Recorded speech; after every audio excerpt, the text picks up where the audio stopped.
Irmãos, podem abrir as suas Bíblias em Oséias.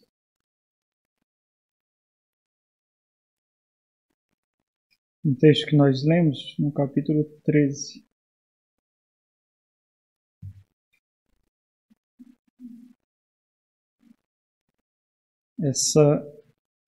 Essa mesma mensagem e, obviamente, o texto será dividido em duas partes.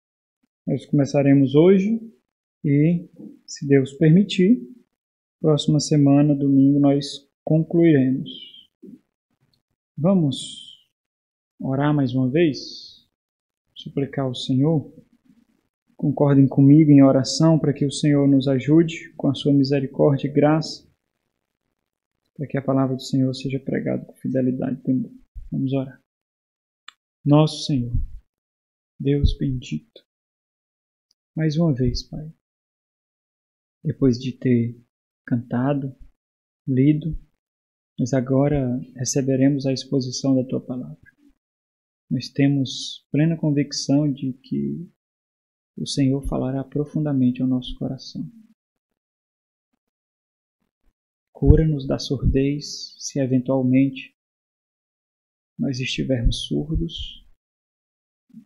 Torna o nosso coração mais sensível para perceber aquilo que até agora, nessa caminhada de fé, não conseguimos perceber. Usa a história do Teu povo do passado para nos ensinar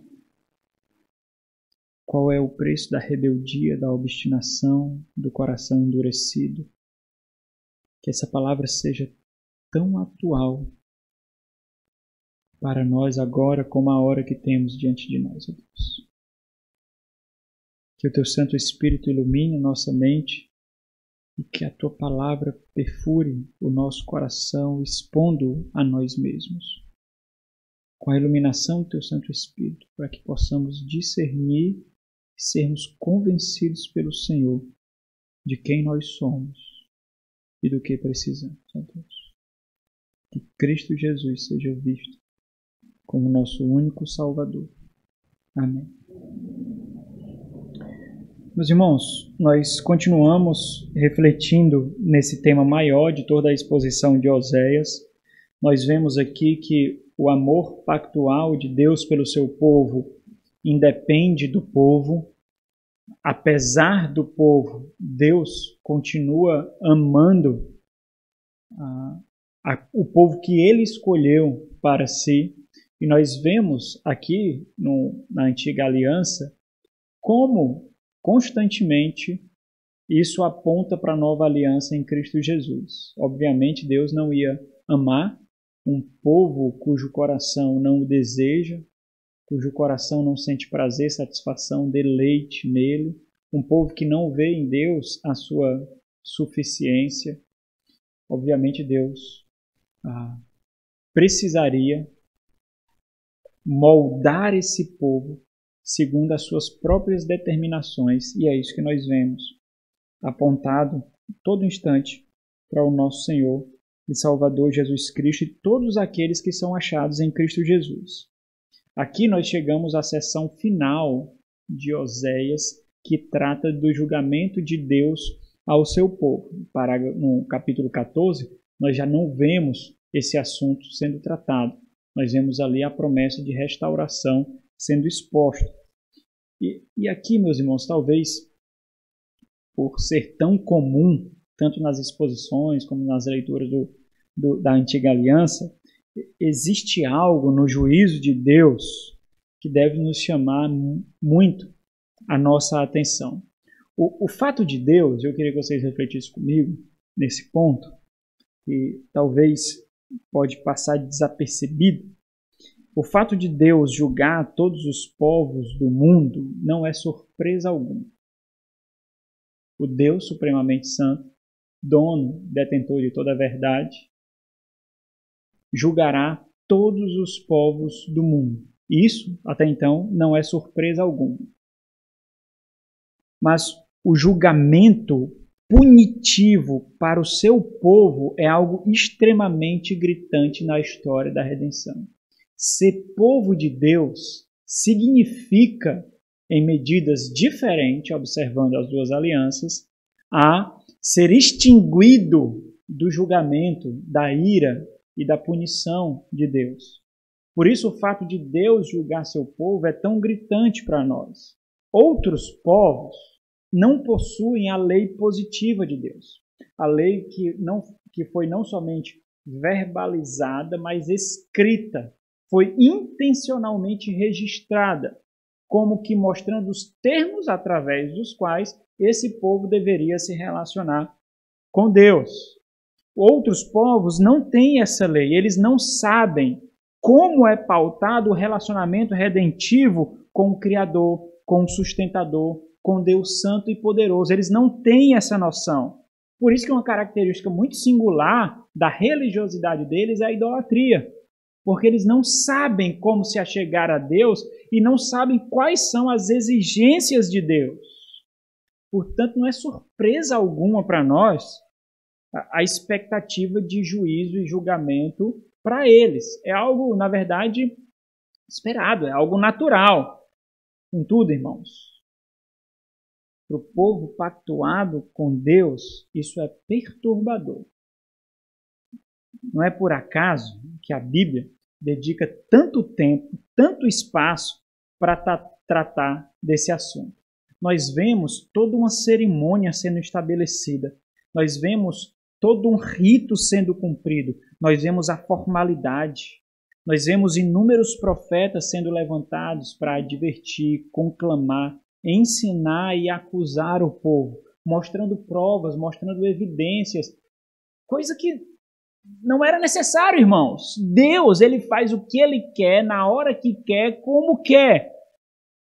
Mas com o povo com quem Deus tem um pacto é diferente.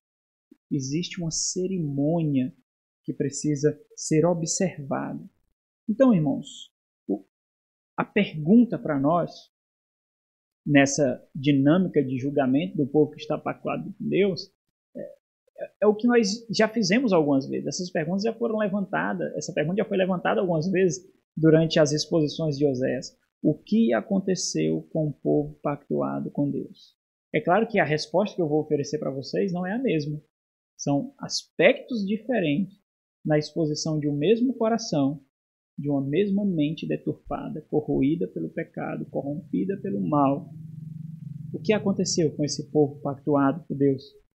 Para que o alvo da ira de Deus fosse apontado para eles, uma vez que foi retirado deles e apontado para todas as nações. Mas o que aconteceu com esse povo? E aí, quando nós observamos todo o enredo do Antigo Testamento, claro que do nosso ponto de vista privilegiado, não sei se vocês perceberam, mas o nosso ponto de vista é soberano. Nós temos aqui o ponto de vista de Deus. Nós temos o ponto de vista da onisciência, porque nós olhamos através dos olhos do Espírito Santo que registrou tudo o que aconteceu. Então nós olhamos lá do alto, nós vemos tudo. O nosso olhar é onisciente, é o olhar que vê o coração do povo, é o olhar que vê a mente do povo. Nós vemos aqui o coração do povo sendo exposto, a mente do povo sendo esquadrinhada. Então nós estamos num comportamento de extremo privilégio. É importante a gente perceber isso. Porque talvez você possa estar numa situação em que esteja nesse instante inclinado aos mesmos aspectos de obstinação, rebeldia e idolatria. E é importante que você perceba que as consequências são essas. O preço a ser pago é muito alto. E um dia, talvez, em medidas diferentes, a sua história também possa ser contada através desse púlpito ou em conversas paralelas de como você trilhou um caminho mau e de como você pagou um preço que você não poderia. Na história do relacionamento do povo com Deus, meus irmãos, não existe blefe. Você só aposta com o que você tem. Não existe fingimento, não existe hipocrisia, não há como fingirmos ser o que não somos e mesmo assim sair bem nessa história, sair bem desse enredo. Então, o que aconteceu com o povo pactuado com Deus? Quando nós observamos todo esse enredo do Antigo Testamento, do ponto de vista extremamente privilegiado, e isso é importante, irmãos, para adestrar nosso discernimento, porque é assim que você tem que olhar para você, é assim que você tem que olhar para o seu cônjuge, é assim que você tem que olhar para os seus filhos, é assim que você tem que olhar para os seus irmãos, percebendo as nuances que são retratadas aqui, que são expostas aqui, que são exemplificadas aqui, que nós também compartilhamos e das quais muitas vezes nós pedimos perdão, nós nos arrependemos, coisa que o povo não fez. Então, em síntese, o que aconteceu, e aí isso se volta para nós como um ensino, como um recurso pedagógico, simplesmente nós percebemos que Deus não foi suficiente para eles. Deus não foi o bastante para eles. Simplesmente assim. Nós aprendemos que não houve a luta necessária para dedicação e proteção do coração. Não houve. Muitas vezes, irmãos, nós vamos lutar conosco. As lutas interiores serão, muitas vezes, as mais vorazes, as mais mortais que nós enfrentaremos. É isso que essa sessão final de julgamento e condenação é enfatizado por Oséias. É isso que é enfatizado por Oséias aqui. Oséias ele faz questão de destacar justamente o caráter de exclusividade do povo de Deus em seu relacionamento com Deus, apontando a deturpação dos termos do pacto. Você sabe como se relacionar com Deus. Você sabe quando peca. Você sabe quando você agride a santidade de Deus. Você sabe quando você entristece Deus, especialmente porque você tem o Espírito Santo dentro de você que lateja para que você observe a lei de Deus, a vontade de Deus, para que você não o entristeça, porque assim você estará entristecendo o próprio Deus, maculando a imagem, o sangue, a obra do nosso Senhor Jesus Cristo. Nós temos esse privilégio pactual. Nós não somos mais cegos. A nossa mente agora é inclinada, o nosso coração foi tomado, nós vemos o espiritual, nós temos uma percepção extremamente profunda que vai muito além da luta contra o sangue e a carne. Nós discernimos. Por isso que os pecados são tão gritantes, por isso que as ofensas são tão profundas, por isso que no nosso meio não existe pecadinho. Foi um pecadinho, pastor. Foi uma besteirinha, pastor. Foi um errinho. Porque a luz que foi colocada em nós, ninguém mais tem. Ninguém mais tem. No nosso meio, irmãos, é muito difícil um pecado pela ignorância. Muito difícil. Nós podemos enganar a nós mesmos e fazer todo o rito de encenação para que pareça ignorância. Mas não é. Não é. A grande desgraça, sabe qual é a grande desgraça disso? É quando você se convencendo consegue convencer os outros da sua pseudo-inocência. Essa é a grande desgraça. Por que a grande desgraça? Porque a sua barreira não será derribada. Ela será fortificada, fortalecida. Essa é a grande desgraça. Aumenta um pouquinho aqui o som. Oséias ele faz questão de destacar isso. Questão de destacar.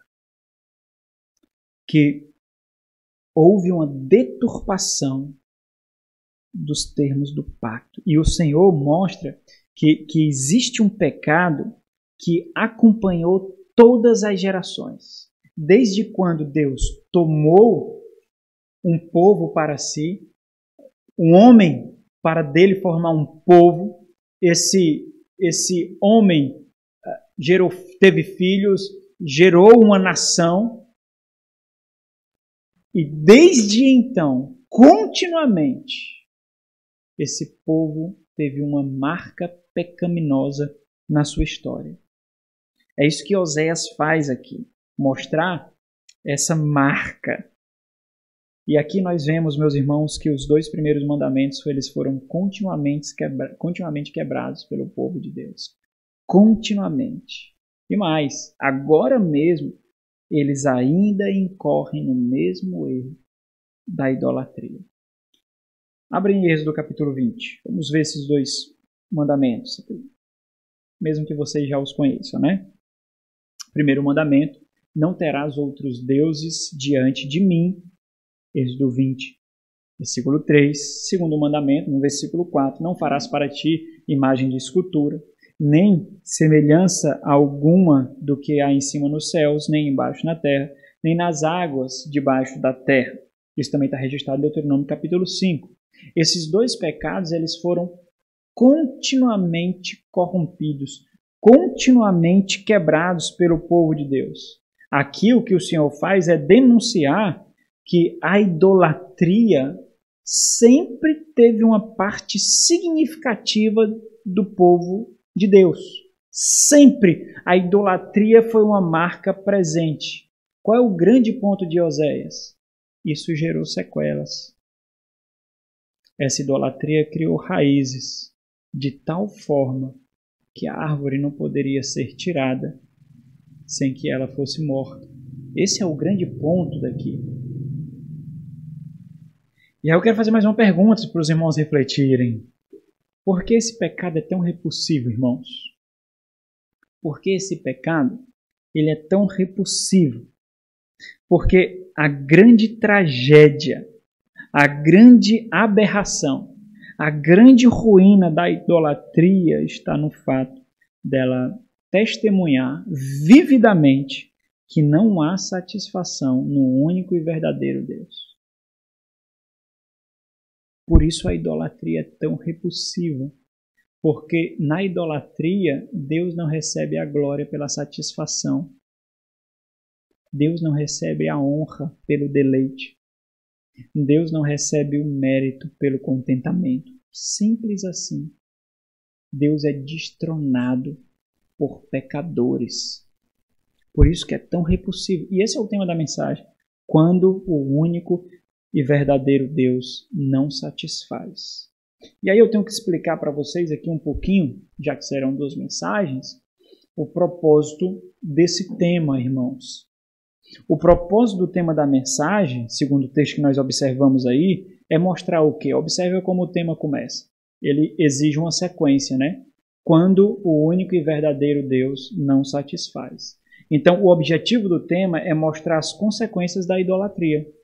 O que acontece quando nós cometemos idolatria? Entendendo que a idolatria é a não satisfação no único e verdadeiro Deus. As consequências, elas são impossíveis de serem separadas.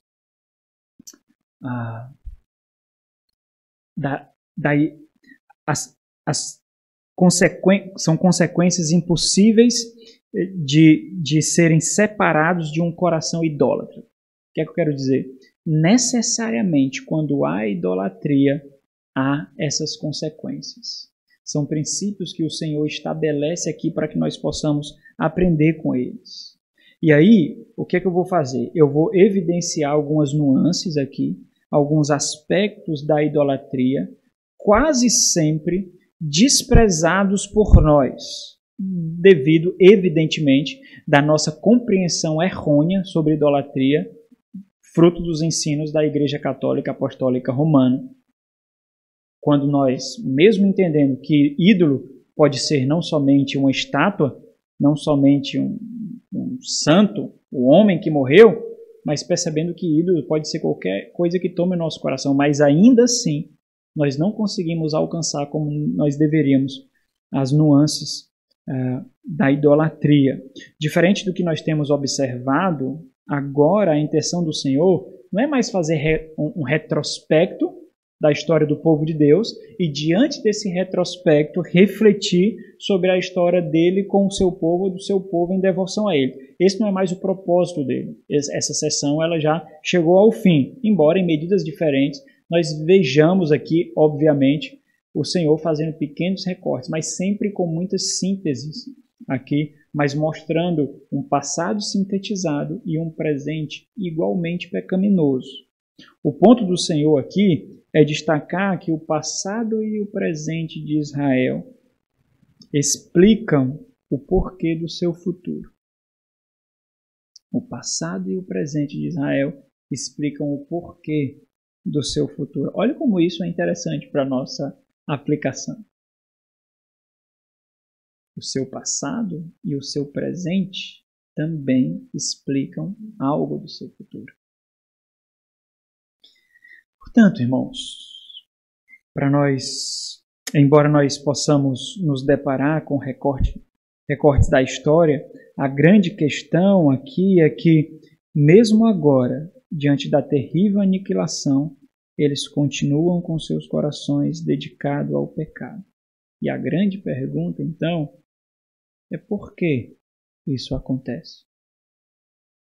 Por que eles estão diante da morte e, mesmo assim, eles continuam com um pecado tão repulsivo a Deus?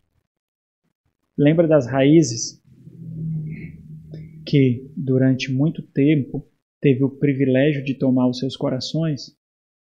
Essas raízes, ela têm efeitos no coração, na mente. Isso acontece por causa da insensibilidade espiritual, que nós já refletimos aqui, que foi forjada e semeada durante anos e anos. O pecado ele nos engana de uma forma muito sagaz, irmãos.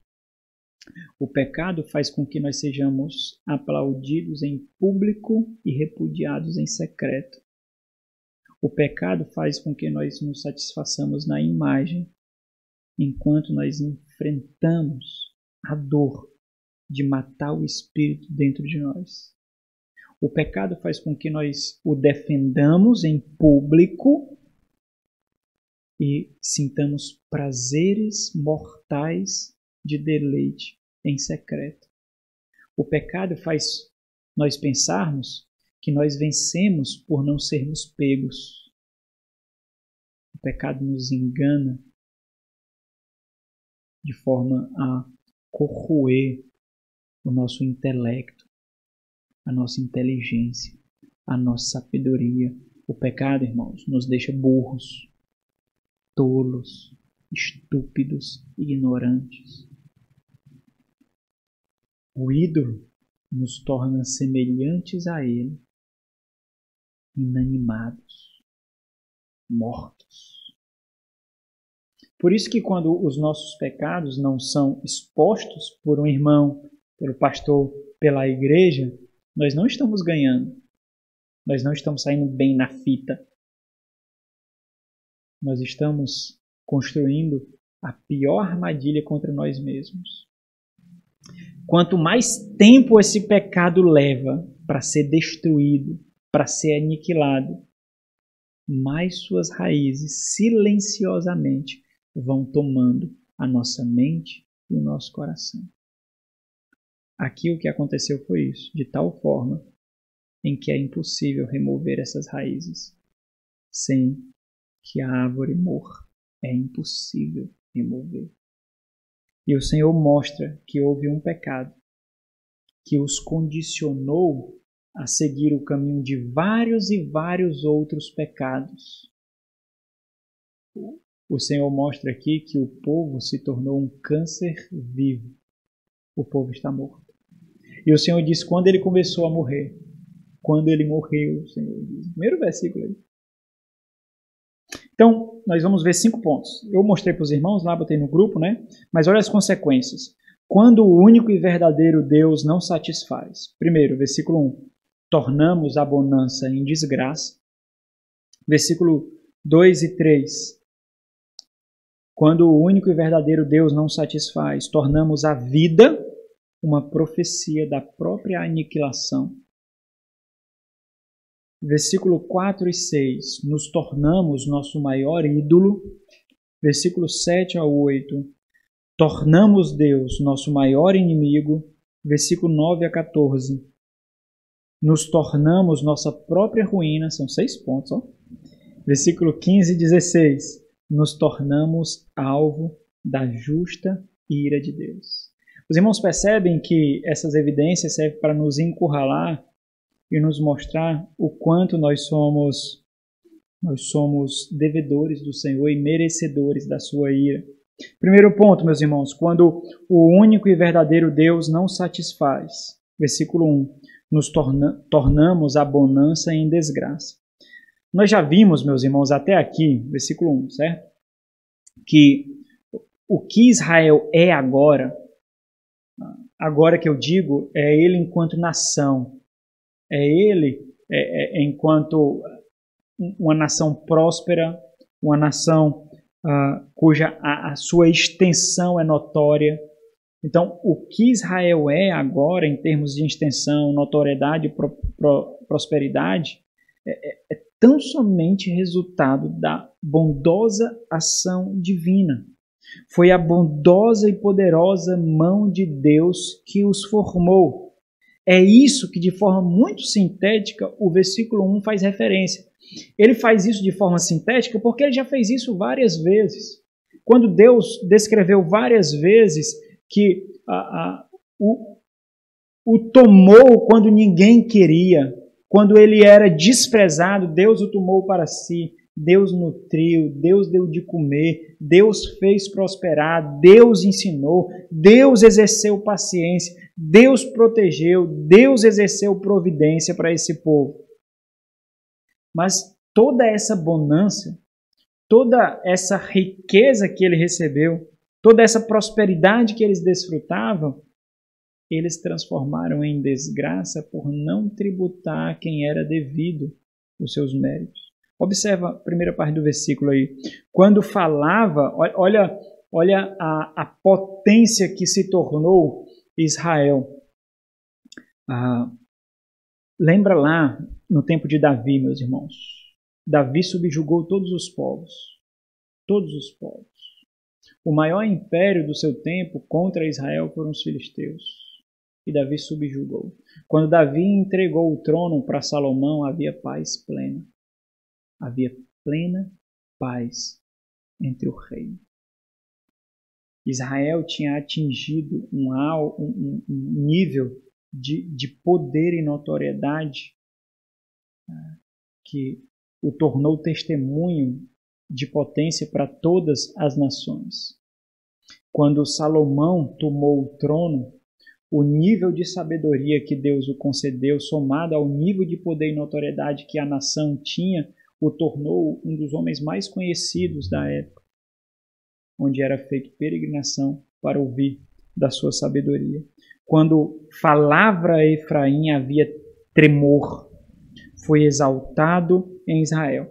A referência aqui, irmãos, à região de Efraim, muito provavelmente faz menção ao local onde a residência real era localizada, da capital. A capital era Samaria e a residência real era localizada ali em Efraim. De lá, ordens e decretos eram expedidos e essas ordens e decretos afetavam todo o reino do norte. Então, quando Efraim falava, quando a realeza do norte falava, todos tremiam. Deus destacou Israel com notoriedade e poder de tal forma que havia reverência e temor diante dele. O Senhor os marcou com dignidade, honra e respeito. Qual foi o grande problema aqui? O grande problema foi de que Israel não tributou a Deus a glória devida pelos méritos que ele tanto experimentava, que ele tanto gozava, que ele tanto desfrutava. Ele tomou para si esses méritos. Ele tomou toda a honra e toda a glória para si. Qual é o grande ponto da questão aqui? O perigo de não ver a mão invisível de Deus nas coisas visíveis que nós desfrutamos. Esse é o grande perigo, irmãos, que é um aspecto de idolatria.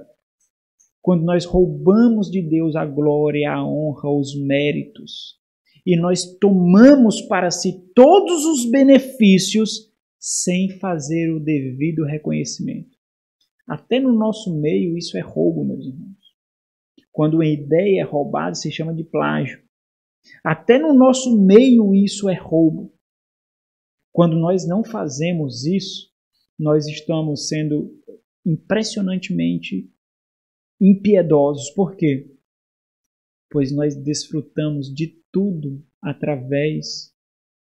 que recebemos através da bondosa e poderosa mão de Deus, sem reconhecer de onde vem.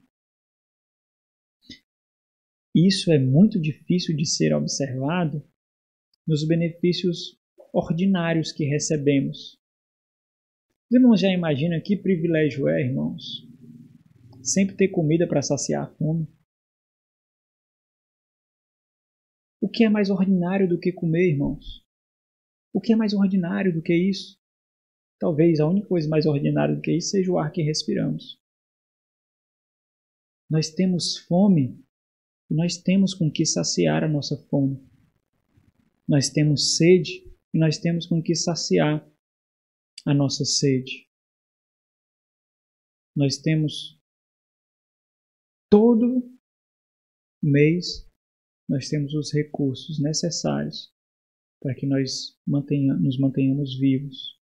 Os recursos financeiros, os recursos materiais. Tudo isso vem através da mão invisível de Deus. É a bondosa e graciosa mão invisível de Deus que traz até a nós esses bens, esses materiais, esses recursos visíveis que nós desfrutamos. Nós não somente temos a obrigação de fazer esse discernimento, porque nós temos olhos para ver, nós temos mente para discernir, nós não somente temos a obrigação de fazer esse discernimento, como nós somos os únicos capacitados para tal discernimento. Por isso que é extremamente leviano da nossa parte não enxergar a mão invisível de Deus. E nós percebemos isso com muita facilidade na birra do cônjuge, às vezes. Na birra de um filho, algumas vezes, que está acostumado com a bonança, que está acostumado com o conforto, que está acostumado de ter tudo com muita facilidade diante dele, sem saber do suor derramado. Ele muitas vezes não experimenta aquela sentença de juízo no Éden, do suor do teu rosto comerás o teu pão. Ele não experimenta isso. Cabe a nós, irmãos. Cabe a nós instruí-lo nessas coisas ordinárias que nós desfrutamos. Nessas coisas tão comuns que nós desfrutamos. Apesar de ser um pequeno detalhe, né? Ele é extremamente vital para nós. Porque diz respeito a quem atribuímos a glória, a quem atribuímos a honra, a quem atribuímos o louvor. É isso que quer dizer, e isso quer dizer não apenas que essa atribuição de glória, honra e louvor é um exercício da piedade. Não é, irmãos. Apesar de ser, mas não somente isso. Gratidão é um exercício da piedade. Atribuir louvor a Deus, honra e glória a Deus é um exercício da piedade, mas não somente isso não. É uma proteção ao nosso próprio coração. Porque se a honra roubada, se a glória roubada, se o mérito roubado ganhar o nosso coração, a ingratidão vai ser forjada no nosso coração de tal forma que quando não possuímos, quando não temos, nos achamos no completo direito de murmurar, de praguejar, de reclamar. E por não fazer isso que cabe a nós, e é um dever nosso, toda a bonança recebida ela pode ser transformada muito facilmente. Ela pode ser transmutada por desgraça. Foi isso que aconteceu no restante do versículo. Mas ele se fez culpado no tocante a Baal. É uma referência à tributação de honra, de glória, de louvor. É ele que me dá os cereais. Nós vimos isso na exposição de Osés. É ele que me dá os cereais. Dele vem as bonanças. Dele vem a prosperidade. Dele vem a colheita. E então morreu. Olha como é interessante, porque Baal é o maior deus cananita. Tão logo eles se apossaram da terra prometida, eles começaram a pecar. adotando Baal como o principal oponente de Deus na divisão de glória, honra e louvor. O que o Senhor está dizendo é que ali eles morreram. Meus irmãos, demorou muito tempo aí, 700 anos, 650 anos, demorou muito tempo isso. Mas o Senhor está dizendo aqui, por não minar aquele pecado, por não matar aquele pecado, ali eles morreram. Ali. Quando? No primeiro culto a Baal, no primeiro sacrifício a Baal, na primeira tributação de glória a Baal, ali eles morreram. Porque eles não minaram aquele pecado contra o qual eles deveriam lutar. Ali.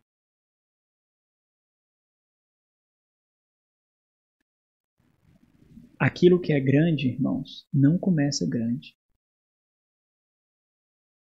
Satanás não tem pressa, não. A sua carne não tem pressa alguma. Esse mundo sabe manusear o tempo. Esse mundo sabe muito bem manusear o tempo. Ele sabe como usar o tempo e a constância a seu favor. Muito bem.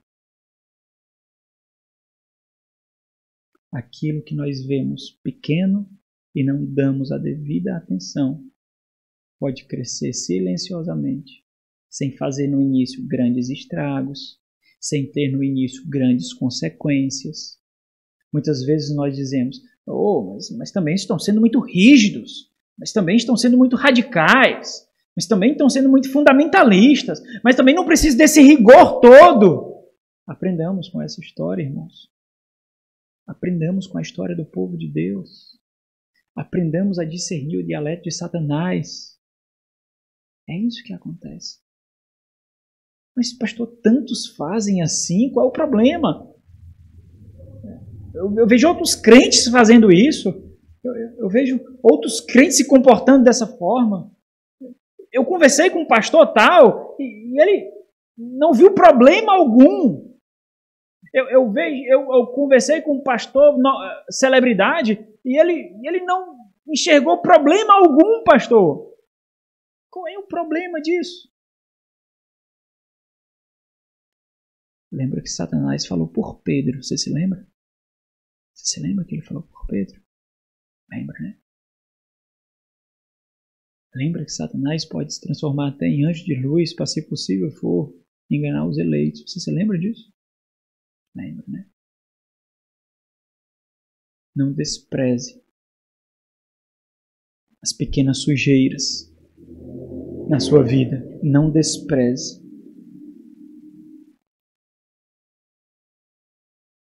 E é aqui, meus irmãos, a gente precisa esclarecer um ponto muito mal compreendido no nosso meio. Talvez não no nosso meio aqui, mas na nossa sociedade religiosa, muito mal compreendido. Toda bonança, toda prosperidade, toda riqueza são coisas boas. Toda. Riqueza é bom. Prosperidade é bom. A bonança é boa. Por que eu estou dizendo isso? Porque não existe maldade inata no ouro, na prata e no dinheiro. Não existe. Não existe maldade inerente em si mesmo, inata na matéria. Lembra que quando Deus criou a matéria, quando Ele criou todas as coisas, Ele dava o seu selo de autenticidade, dava o seu veredito de qualidade. Ele disse, era bom, era bom. E viu o Senhor que era bom. A concepção bíblica é que quanto mais se tem, mais temos com que ajudar. Quanto mais temos, mais o Senhor providenciará oportunidade para tributar glória e reconhecimento a Ele. John Wesley, um evangelista de descendência puritana do século XVIII, ele disse o seguinte: ganhem tanto quanto puderem, poupem tanto quanto puderem, contribuam tanto quanto puderem. Alguém comentando essa frase dele disse o seguinte: a atitude cristã nos liberta em nossa procura das riquezas e nos permite levar um senso maior de bem-estar aos famintos, como parte da tarefa de tornar o reino de Deus numa realidade na terra.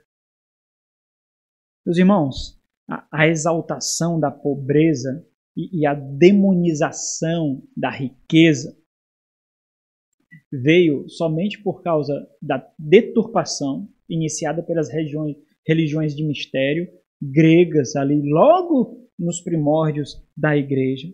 Mas não somente isso, também por causa da doutrinação que criou raízes em nós e que criou raízes na nossa sociedade e que criou raízes na nossa perspectiva religiosa, tudo fruto dos ensinos doutrinários do catolicismo romano, que exaltava a pobreza e demonizava a riqueza. Sem falar da doutrinação comunista socialista que nós vemos adentrando aí contra o capitalismo nas nossas escolas, universidades, repartições públicas e aí por diante, né? Então, a pobreza é exaltada como se fosse inatamente santa e a riqueza é demonizada como se fosse somente atribuídos a opressores capitalistas. A grande deficiência, então, e o grande desafio, portanto, nessa percepção e relacionamento com aquilo que é bom, é perceber que Deus está em toda e qualquer circunstância, seja na riqueza ou seja na pobreza.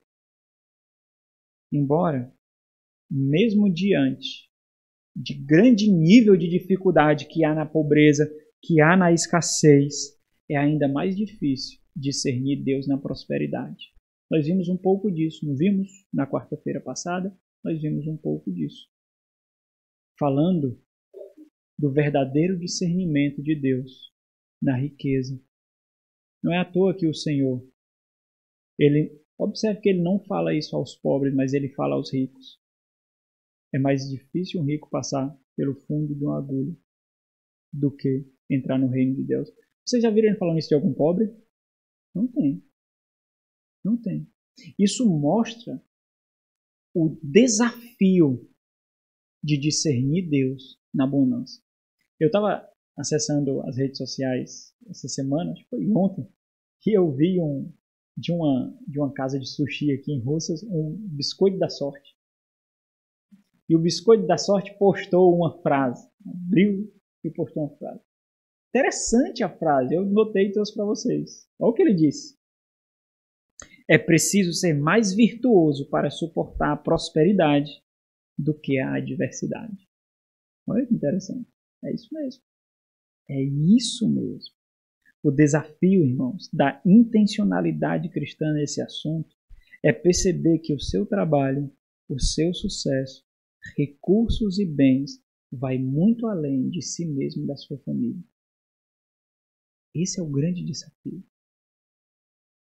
É aqui que está a grande intencionalidade nesse aspecto da vida. Um puritano não muito conhecido, Hugh Latimer, do século XVI, falando sobre isso, no livro Santos no Mundo, ele diz o seguinte, falando sobre o capítulo que está do dinheiro. Ele abre o capítulo da seguinte forma. Olha que interessante. Deus nunca deu um presente sem providenciar a ocasião, uma vez ou outra, de exibi-lo para a glória dele. Pois, enviando riquezas, ele enviará homens pobres para serem ajudados por ela. Justamente por esse assunto ser um grande desafio para a piedade cristã, para a piedade do povo de Deus, há a necessidade de pastoreio constante, meus irmãos, e intencional ao coração. Não pensemos que por não ter somos bons e por ter somos maus. É aquilo que fazemos com ele que nos torna instrumentos que evidenciam se nós somos intencionais naquilo que temos ou se nós não somos intencionais naquilo que temos. Foi por isso que, por exemplo, Paulo equiparou a avareza à idolatria. Porque os recursos, meus irmãos, se não tomados devidamente, pode ser o ídolo, porque ele nos dá segurança, conforto, provisão e tranquilidade. Aquilo que é Deus que dá. Por isso que Paulo equiparou, abre aí em Colossenses capítulo 3, versículo 5. Por isso que ele equiparou a idolatria. No início do capítulo, ele está nos insultando ali a um teste de se nós realmente somos cristãos. Se somos, devemos olhar para as coisas lá do alto, buscar as coisas lá do alto. E ele vem descrevendo esse insulto santo aí, como um teste de verdadeira piedade e novo nascimento. E no versículo 5 ele diz, fazei, portanto, pois, morrer a vosso quê? Natureza terrena. Por quê? Porque vocês receberam outra. E ela não é terrena. Lembra lá de João capítulo 3, Nicodemos, aquele que não nascer no alto não pode entrar no reino de Deus. A nossa natureza não é terrena, ela é do alto. A nossa natureza é celestial. Então, se vocês são o que dizem ser, fazei morrer a vossa natureza terrena. Ele vai dar alguns exemplos disso. Prostituição, a impureza, a paixão lasciva, desejo maligno e a avareza, que é a idolatria. Porque a avareza, meus irmãos, o que é que ela faz? Ela sequestra o coração e rouba a glória de Deus. É isso que ela faz. Ela toma o coração para si. Ela rouba a glória de Deus. A avareza, ela deturpa coisas boas, como segurança, como conforto, como sustento, como provisão, como providência. Por isso, os avarentos, colocados por Paulo em 1 Coríntios capítulo 6, os avarentos, eles engrossam a fileira daqueles que não herdarão o reino dos céus. E existe uma aplicação muito sutil aqui, mas extremamente importante sobre idolatria. Pegando tudo, no versículo 1 o Senhor está falando dessa notoriedade, dessa prosperidade, desse poder, como um instrumento através do qual deveria haver o reconhecimento da glória de Deus, de que foi a mão de Deus que fez isso. E existe aqui um ensino muito sutil de idolatria. Se nós observarmos sobriamente, né? Lembra lá das perguntas do estudo dirigido, quando eu coloco assim, leia e reflita. O refletir aqui é se despir de si mesmo, não querendo defender o seu pecado, não querendo defender a si mesmo, se despir de si mesmo e sobriamente refletir. Se nós refletirmos sobriamente sobre a idolatria, nós perceberemos que a idolatria ela não serve aos ídolos. Ela não é um serviço a ídolos ou qualquer tipo de aspecto religioso do ser humano. A idolatria ela serve ao ego. A idolatria ela é uma serva de nós mesmos, do próprio ego. No final das contas, meus irmãos, a idolatria é a busca por satisfação, contentamento, deleite, conforto, realização, paz interior, longe de Deus. É a busca de tudo isso, mas em qualquer outro lugar em que Deus não esteja. Então, para fazer isso, o que é que nós fazemos? Nós criamos um Deus que melhor nos retribua. E então nós criamos ídolos. Aí eu tenho plena realização, contentamento, deleite no meu trabalho. Eu me sinto realizado com o meu cônjuge.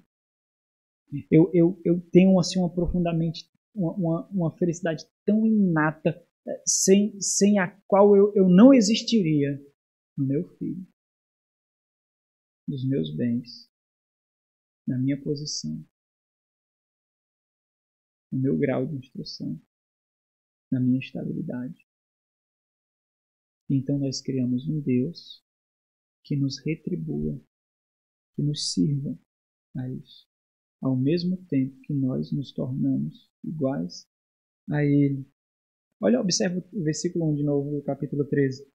Olha que interessante aqui. Quando diz assim, Quando falava Efraim, havia tremor. Foi exaltado em Israel. Mas, olha aqui, obviamente, meus irmãos, esse mas aqui é porque ele fez algo errado. Se ele não tivesse feito errado, não existiria o mas aqui. Ele está fazendo um contraste, né? Se ele tivesse tributado honra, glória e louvor, então, vamos lá. Qual seria o seu mas? Qual seria o seu mas? Deus lhe deu uma família. Deus lhe deu uma boa igreja. Deus lhe deu um emprego. Deus lhe deu educação. Deus lhe deu bens. Mas, tem um mas para vocês? Tem um mas? Olha o mas de Israel. Mas ele se fez. Quem fez a ele? Ele se fez. Ele fez a si mesmo o quê? Culpado. No tocante a Baal. E morreu. E o interessante aqui, meus irmãos, é porque eles continuaram vivos e ainda nesse momento eles estão vivos. Mas a ênfase aqui ensina que quando eles não lutaram contra aquele pecado, eles sentenciaram a si mesmo a morte. E aqui tem uma pergunta de insulto, né? Você tem se feito culpado no tocante a alguma coisa? Eles se fizeram culpados no tocante a Baal. Você tem se feito culpado no tocante a alguma coisa? Olha como termina o versículo. E quando o único e verdadeiro Deus não satisfaz, tornamos bonança em desgraça. A bonança vem de Deus. A desgraça vem de nós mesmos. Próximo e último ponto. Quando o único e verdadeiro Deus não satisfaz, tornamos a vida uma profecia da própria aniquilação. Versículos 1 e 2. Meus irmãos, é muito provável que essa seja uma grande verdade da nossa vida desse lado da eternidade que nós mais menosprezamos. É comum julgarmos que nós estamos apenas vivendo. Nós temos os nossos projetos, sonhos, as nossas conquistas, a nossa felicidade. Nós buscamos a nossa realização e é isso, nós temos os nossos afazeres. Nós cuidamos do lar, nós temos um emprego, nós estudamos, nós nos profissionalizamos, nós cuidamos daquilo que o Senhor nos deu e é isso, nós vivemos. Mas nós nos esquecemos que nós estamos num grande enredo, meus irmãos. Nós fazemos parte de uma grande história, de uma grande narrativa, cujo narrador é o próprio Deus, cujo autor é o próprio Deus. Nós nos esquecemos algumas vezes disso, que nós somos parte de algo ainda inacabado.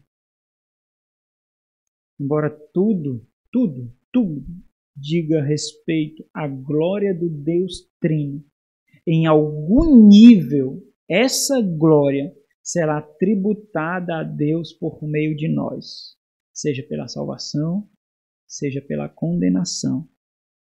Mas em algum nível, nós seremos instrumentos através dos quais, salvação ou condenação, Deus será glorificado. Então, o que isso quer dizer? Isso quer dizer que a vida que nós vivemos agora é uma profecia do que será de nós no fim desse enredo. Aquilo que você viveu hoje, aquilo que você viveu nessa semana que passou. E essa percepção é extremamente importante, por quê? Porque ela nos dá um propósito extremamente maior. Não diz respeito a você. A história do mundo, a história da humanidade não é sobre você. A história da humanidade é sobre Deus e sua glória. Por isso que roubar essa glória é tão grave. Ela vai muito além de nós mesmos. E nós percebemos que a grande questão aqui não é a nossa felicidade, não é o nosso sucesso, não é o nosso conforto. A grande questão é de que lado nós estaremos na consumação da história da redenção. como nós glorificaremos a Deus no final? Por sermos alvos da justa ira ou por sermos alvos da graça do perdão? Onde nós estaremos? Nesses versos aqui, meus irmãos, assim como em toda a sessão, né, como nós vimos, o pecado que é tratado aqui, irmãos, é a idolatria. Todo o capítulo 13, tudo, ele trata da idolatria, especificamente dos primeiros dois, da quebra dos primeiros dois mandamentos, enfaticamente da quebra do segundo mandamento, fazer imagem de escultura, simular Deus. Como nós já percebemos, né, para tornar mais aplicativo para nós estamos interpretando idolatria aqui como busca pela satisfação do ego. Essa é a idolatria aqui. A busca pela satisfação do ego. O contrário disso é a busca pela satisfação do único e verdadeiro Deus, que se chama piedade. O contrário da idolatria aqui é devoção e piedade. Ou simplesmente devoção ou simplesmente piedade. Então, indo ao texto aqui, no versículo 1 e 2, nós percebemos, se nós dedicarmos um pouco mais de atenção, nós percebemos que o Senhor Jesus está fazendo uma transição temporal aqui na história de Israel. Ele está fazendo essa transição de passado e presente, mas ele está destacando algo integrante, algo que sempre fez parte da história. Como eu observei, olha o versículo 1, ele diz o seguinte, né? No versículo 1, o Senhor se refere a Israel no passado. No versículo 1 ele fala do passado, e nesse passado ele denuncia a idolatria. No versículo 2, o Senhor se refere ao presente, né? Isso está presente no termo agora, né? Ou poderia colocar também, mesmo agora, da cidade de ênfase, ele se refere a Israel no presente. E nesse presente ainda é possível ver a idolatria. O povo nunca ouviu um profeta. O povo nunca seguiu um sacerdote. Mesmo tendo em sua árvore genealógica espiritual testemunhos de piedade, com isso o povo não aprendeu. O pecado que foi visto no passado é o pecado que foi visto no presente. Lembra lá na primeira carta de João? Se nós vivermos na prática do pecado, nós não temos parte com o Senhor. Não é possível, meus irmãos. Todo ano nós fazemos aqui um inventário da nossa caminhada. Tem as visitas pastorais no final do ano, vocês fazem as suas próprias reflexões para vermos como nós caminhamos durante o ano. Nesses inventários que nós fazemos, pessoalmente, internamente, eu sei que muitas coisas não são expostas, porque são coisas individuais, são coisas pessoais de vocês, mas não é possível ver pecados recorrentes, irmãos. Não é possível. Não é possível ver raízes ainda fincadas, anos após ano. Ano após ano. A estaca ainda está lá. A raiz ainda está lá. Não é possível que isso seja visto e nós continuemos no conforto da nossa vida ordinária. Quanto tempo Israel viveu sem ver a mão pesada da ira de Deus? Quanto tempo Israel viveu até que o cálice da ira de Deus fosse enchido? Quanto tempo?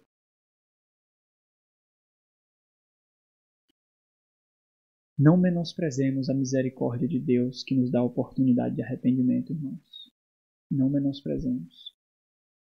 Porque, lembra lá de Apocalipse, o cálice está enchendo. E quando o cálice encher e todos os eleitos forem chamados, naquele mesmo instante, harmonicamente determinado, o Senhor virá.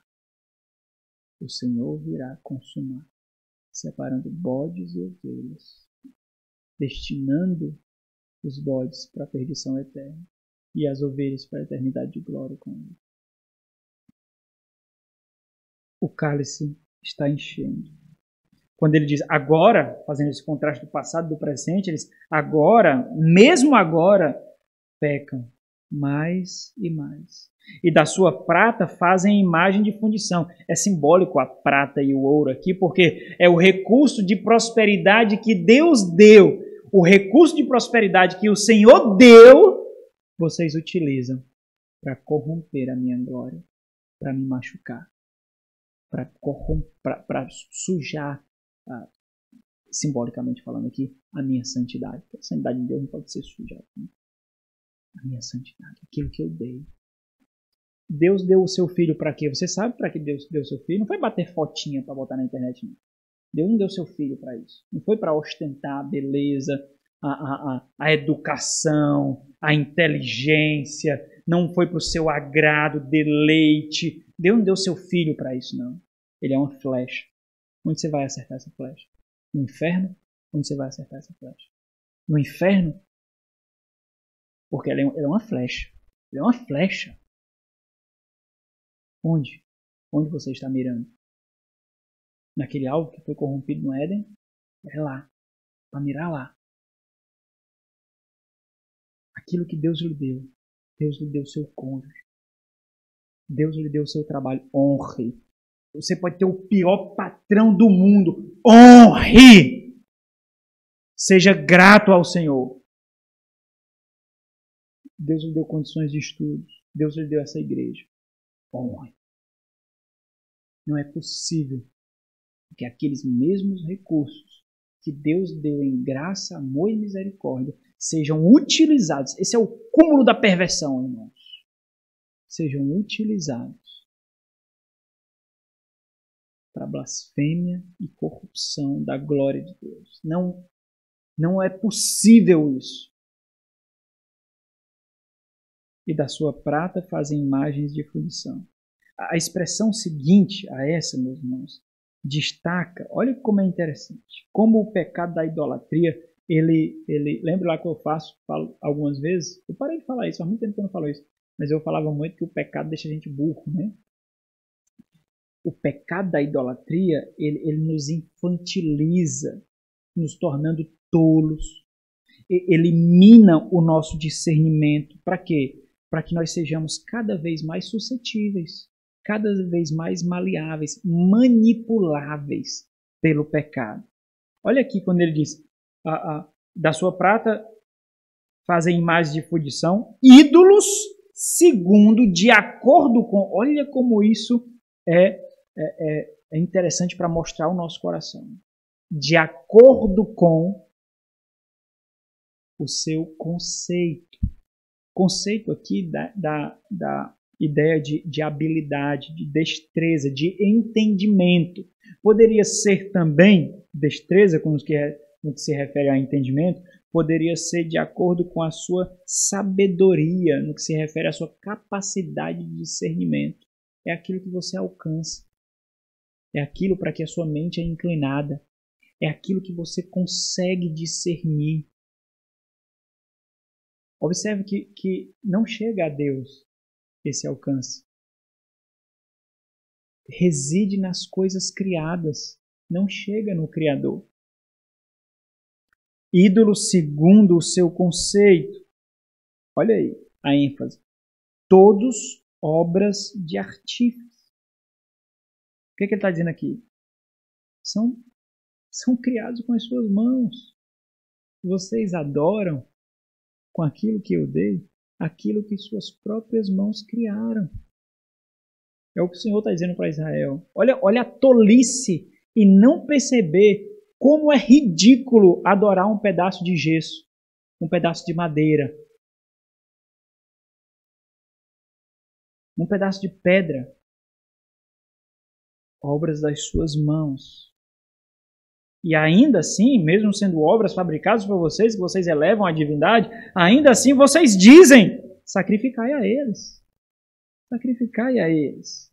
E essa, evidentemente, é uma corrupção muito latente. O auge, o nível da idolatria, né? E aí a bestialização no sentido de infantilização, de tolice aqui, em que os homens se tornam por causa da idolatria. Diz assim, homens até beijam bezerros. Aqui são os touros criados como ídolos. Aqui é um recurso de zombaria que Oséias usa para mostrar como a devoção à idolatria nos torna tolos. O que é gritante na denúncia do Senhor aqui, meus irmãos, é o quão tolo, quão ridículo e pobre é a idolatria. A idolatria nos torna objetos de nós mesmos, vazios, sem significado. É a nítida ilustração da perversão do nosso próprio coração, da tolice, da ignorância. Talvez, irmãos, a principal passagem que fala da natureza da idolatria seja Deuteronômio capítulo 4. Abra aí, Deuteronômio capítulo 4. Depois daqui, no capítulo 5, que vem os 10 mandamentos em Deuteronômio, para a segunda geração do deserto, antes de tomar posse da terra prometida. Talvez essa passagem seja a passagem mais gritante, né? mais substancial que fala da natureza da idolatria. Deuteronômio 4, versículo 15 a 19. A tese do Senhor aqui, nesse texto, é muito simples. A idolatria é a nítida manifestação da corrupção do homem. Porque eles não tiveram nenhuma margem para ser idólatra. Esse texto, e aí é a ênfase de Oséias, né? Mas esse texto ele é ainda mais claro nesse sentido de dizer assim, de mostrar que a idolatria é a exemplificação nítida de que o homem não descansa, se deleita e deseja Deus. Porque ele não teve nenhuma deixa para ser idólatra e ainda fazer parte do povo de Deus. Ele não teve nada que ele pudesse usar como desculpa para ser idólatra. Nada. E Deus garantiu que seria assim. O texto faz questão de dizer isso. Olha aqui, o texto diz aqui, ó. Primeiro uma ordem enfática aqui, né? Versículo 15, guardai, pois esse guardai dá a ideia de dedicar empenho em cuidado e atenção. Guardai, pois cuidadosamente, com intensa atenção, a vossa alma. Olha, interessante, como é que você guarda algo imaterial? Né? Evidentemente, alma aqui faz referência ao desejo em devoção, ao desejo para uma deidade, ao desejo para adoração, é aquele desejo intenso por Deus, né? Em Gênesis capítulo 2, versículo 7. Então, guardai, cuidado, porque os irmãos observam que nós estamos aqui na segunda geração do povo. A primeira geração pecou, justamente com idolatria. Não é? Eles vinham murmurando até chegar no pé do monte, Sião, Sinai. Vinham murmurando, praguejando, praguejando. Tudo isso evidenciando que por mais que o Senhor fizesse tudo o que ele fez, com tanto milagre e prodígio, mesmo assim, eles não descansaram em Deus, eles não sentiam paz em serem nutridos e conduzidos por Deus. Então, simplesmente, eles construíram bezerro. Simplesmente. E naquilo dali, eles tiveram deleite e satisfação naquilo dali. Nós estamos diante da segunda geração. Moisés sabe como e por que o povo pecou. Porque não guardou a sua alma cuidadosamente. E ele sabe do perigo de não guardar a sua alma, o seu desejo, a sua saciedade por satisfação cuidadosamente. Ele sabe muito bem disso. E ele sabe ainda mais. Porque ele viu, ele sabe qual o preço a ser pago. Coisa que às vezes nós não sabemos, irmãos. Nós não entendemos isso. Ele sabe qual é o preço a ser pago. Então ele guardai, pois cuidadosamente a vossa alma. Meus irmãos, por que tanta atenção a chamar o povo à prontidão, ao pastoreio da alma aqui? Porque o Senhor está mostrando que o Senhor está dando um recurso para que eles possam discernir, quando eles estão ou não se desviando do caminho do Senhor e seguindo seus próprios caminhos. O que o Senhor está dizendo aqui é o seguinte, observem cuidadosamente. Eu vou oferecer para vocês um recurso através do qual vocês poderão discernir se estão fazendo a minha vontade e seguindo o meu caminho ou fazendo a sua própria vontade e seguindo o seu próprio caminho. Eles tinham isso muito claro, irmãos. Muito claro, muito claro. Por isso que nunca foi por ignorância. foi por compromisso do coração, não foi por ignorância. Então ele diz assim, ó, guardai, pois, cuidadosamente a vossa alma, pois, olha como é interessante, pois aparência nenhuma viste no dia em que o Senhor vosso Deus vos falou no Horebe, no meio do fogo. Por que eles iriam construir ídolos, meus irmãos, se eles não viram nenhuma aparência de Deus? Como eles iriam representar a Deus? Observem que se fosse para representá-lo, Deus fornecia o recurso para isso. Deus fornecia o visual para isso, a imagem para isso. Aparência nenhuma vistes. Como vocês podem construir alguma imagem? Não faz sentido algum. E isso foi intencionado por Deus, meus irmãos, para a preservação do próprio povo, porque a primeira geração vacilou. Versículo 16 ele diz, para que não vos corrompais e vos façais alguma imagem esculpida na forma de ídolo, semelhança de homem ou mulher, semelhança de algum animal que há na terra, semelhança de algum volátil que voa pelos céus, semelhança de algum animal que rasteja sobre a terra, semelhança de algum peixe que há nas águas debaixo da terra. Então ele diz, guarda-te, não levantes os olhos para o céu e vendo o sol, a lua e as estrelas, a saber, todos os exércitos do céu, seja seduzido, seja tentado. Ame-os, cuide deles como eles são e não como eu devo ser amado, não como um Deus deve ser amado, não como um Deus deve ser adorado. É isso que você deve fazer com seu filho. Você deve amar o seu filho com amor de pai e mãe ama filho. Você deve amar o seu pai, você deve amar o seu cônjuge com o amor que é característico dele. E não com a devoção idólatra. A minha vida é completamente para dedicação, deleite e satisfação dele. Você acabou de condená-lo, pensando que está amando, porque você tornou ele um Deus. Você acabou de matá-lo. Você acabou de corrompê-lo. Isso não é amor. Isso é uma sentença de condenação. Para que não sejam seduzidos. Tentados é a palavra aqui. Seduzidos a quê? A inclinar-se. Aqui a ideia é de adoração mesmo, né? Inclinar perante eles e desculto àqueles. Coisas que o Senhor teu Deus repartiu a todos os povos debaixo de todos os céus. O que é gritante aqui é que a idolatria ela sempre foi repudiada por Deus. E o intrigante é que a idolatria ela revela, e aqui indo para os aspectos mais práticos para a gente concluir, a idolatria ela revela duas grandes e mortais deficiências do povo da antiga aliança, sintetizadas durante todo o enredo da antiga aliança. Duas. Primeiro, eles nunca se despiram completamente da antiga mentalidade pagã, que era o quê? Que era idólatra. Nunca se despiram. Sempre eles acharam uma ponta da corda para puxarem para a idolatria. Eles nunca se despiram completamente, porque quando Deus tomou Abraão, que era um idólatra, e quando Deus os tomou do Egito, eles viviam em meio à idolatria.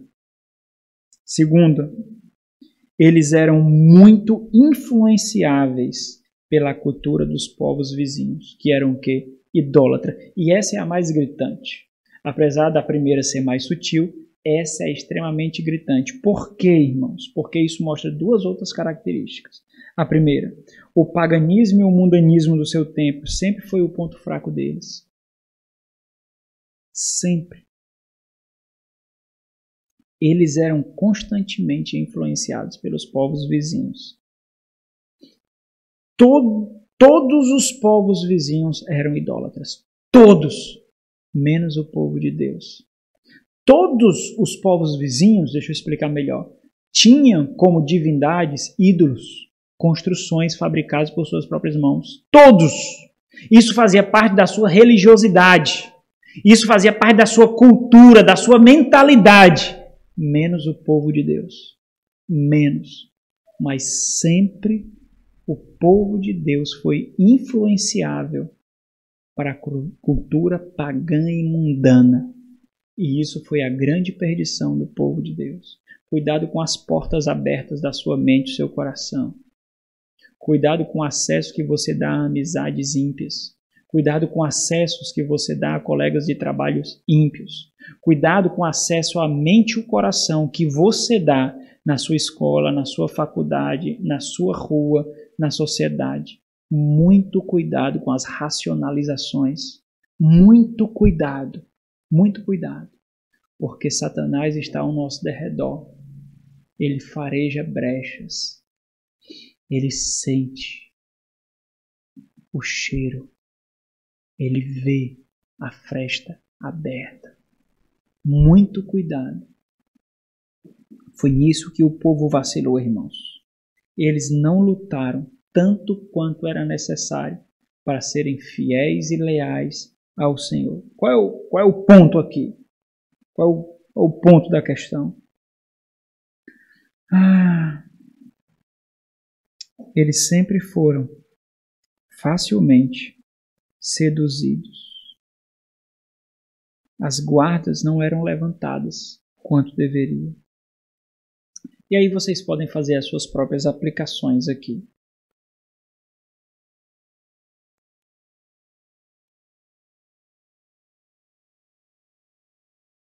Observe a cultura à sua volta. Toda a cultura à sua volta. Como é a cultura hoje? Permeada por discursos políticos, ativistas, consumistas, antropocêntricos, midiática, fictícia das mídias sociais, ilusórias das mídias sociais, que fabricam ilusões de relacionamentos, amizades. Observe a cultura à sua volta. Você tem percebido armadilhas? Você sai para trabalhar, você fica em casa, você conversa nas mídias sociais, você posta nas mídias sociais, você vai ao trabalho, você tem os seus relacionamentos, mas você tem percebido armadilhas ou não? Você finda o dia, você não vê nenhuma armadilha. Em tudo que você fez, você não viu nenhuma armadilha, nada. Nenhum que seus olhos consumiram, o seu ouvido, nem que sua boca produziu, nem que o seu coração, Senhor. Você não viu nada. Nenhuma armadilha. Você tem visto armadilhas? Você tem discernido as investidas de seduções? Você tem discernido isso? As investidas para lhe seduzir, para captar a sua mente, o seu coração. Você tem visto isso acontecendo com o seu cônjuge? Você tem visto isso acontecendo com os seus filhos? E as mídias sociais? E as mídias sociais, irmãos? Quanto e como você tem sido exposto a si mesmo e a sua família nas mídias sociais? Será que não existe mais satisfação em fazer e sim em postar?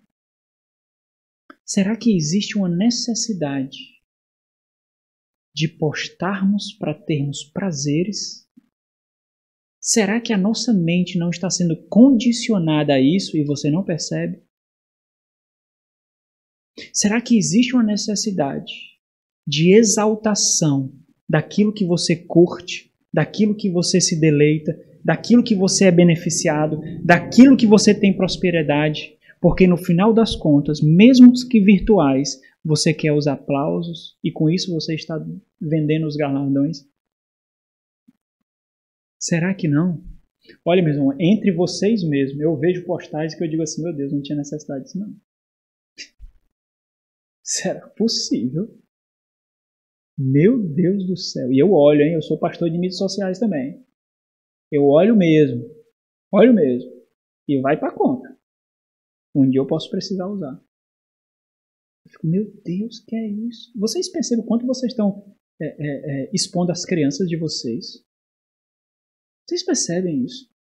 Daqui a pouco a pedofilia vai ser legalizada, sabia? E se algum homem sentir atração por seu filho, acabou. Você sabia disso? Vocês mesmos estão fazendo isso. Existe necessidade disso. Observem os dedinhos de vocês, observem. Observem como... Será que vocês estão sentindo satisfação não em fazer, mas em postar? Será? Será que vocês têm algo a relatar para alguém por pura satisfação egoísta? Será? Quero que veja.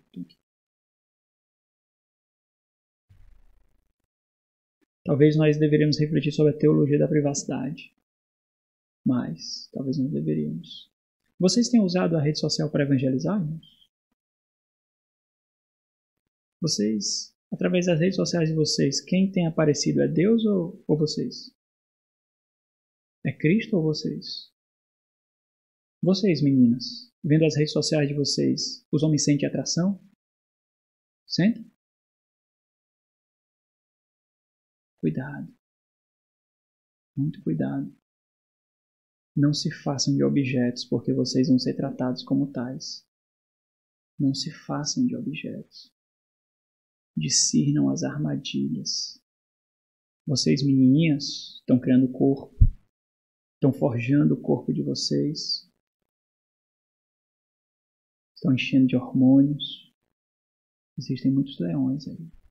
Muitos. Com o tom de voz que você anseia ouvir.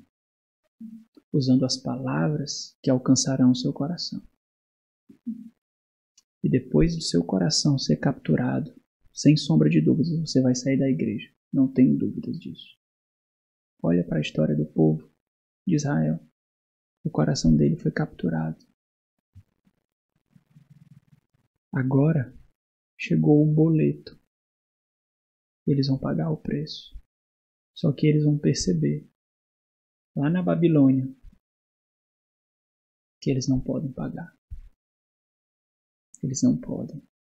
E já era tarde demais. Vocês são lindas, irmãs. Lindas. Vocês não precisam que ímpios curtam vocês e digam isso para vocês. Vocês não precisam disso. Não precisam mesmo. Tenham prazer em curtir a vida com a família de vocês no anonimato.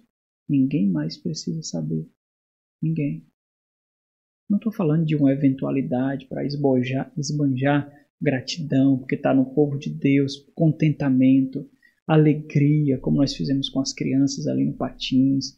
Façam isso às vezes em grupos que vocês confiam, como o grupo da igreja. Sintam satisfação com o povo de Deus, com o povo que vocês sabem que os amarão, que lutarão para os amar de forma a mais incondicional possível, por mais que isso seja difícil, mas que sem reservas, sem corrupções. As mídias abrem para o mundo. E nós estamos sendo doutrinados através dela, sem percebermos. Cuidado com as suas crianças. Não exponha as suas crianças antes do tempo. Elas serão expostas às mídias sociais. Mas preserve, prive elas o quanto vocês puderem, porque é uma luta pela mente e pelo coração delas. Vocês têm discernido as armadilhas, irmãos? Vocês têm discernido os seus sonhos, seus anseios, seus desejos? A denúncia do Senhor aqui é bastante objetiva. O presente e o passado do povo de Israel testemunha contra ele. O seu presente testemunha o quê? Será que existem aspectos do seu passado que agridem a Deus, que ainda são permanentes no presente? Ou não, ficou realmente para trás?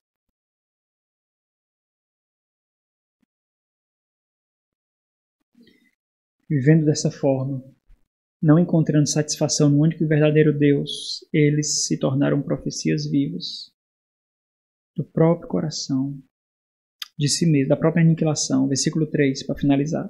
Por isso, portanto, aqui é a sentença de juízo. Portanto, porque agiram assim, portanto, serão como a nuvem da manhã. A nuvem da manhã, qual é o período que a nuvem da manhã fica? Manhã. O tempo está contado. Eles passarão. Serão como nuvem da manhã, como orvalho que cedo passa, como a palha que se levanta da eira e como fumaça que sai por uma janela. E o termo apropriado aqui é realmente, irmãos, é a aniquilação mesmo. Destruição não conseguiria captar, porque esse povo, eles estão sendo eliminados da exclusividade do relacionamento pactual com Deus. O Senhor está apontando para aquilo que ele vai falar em Isaías, para aquilo que ele vai falar em Jeremias, para aquilo que ele vai falar em Ezequiel, para aquilo que nós vemos na nova aliança em Cristo Jesus, todos os povos, línguas, raças e nações, não mais só Israel. Eles perderam a exclusividade das promessas, do pacto, da aliança. Eles perderam a exclusividade e aqui estamos nós. Estamos nós aqui. E aí, meus irmãos, talvez nós deveríamos refletir sobre isso, né? O que a nossa história conta sobre o nosso fim? Nós somos profecias de quê? Da bondade, providência e graça do Senhor. Nós somos testemunhos de uma consumação de glória, mas nós somos uma profecia. Você é uma profecia para o seu esposo. De quê? Você é uma profecia para a sua esposa. De quê? Vocês pais, são profecia para os seus filhos. E vocês, filhos, para os seus pais. De quê? O que vocês profetizam? Vamos orar, né? Nosso Senhor, bendito e maravilhoso Deus, a Ti, ó Deus, tributamos honra, glória e louvor. Obrigado por nos ensinar, Deus. Nós vemos o relato da tragédia de um povo que o Senhor tomou para si. E nós vemos o quanto nós também somos suscetíveis a tais erros. Mas te agradecemos pelo maravilhoso privilégio de sermos pastoreados dessa forma, num ponto tão necessário da nossa caminhada. Ajuda-nos a corrigir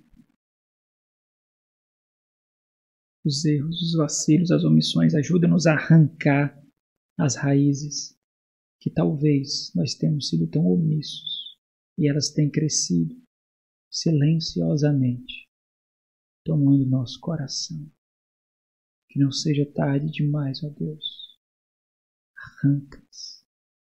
Prepara nossas mãos para arrancá-las, para que não sejamos de nós mesmos vendidos a Satanás, a esse mundo, mas que sejamos teus. Em nome de Jesus.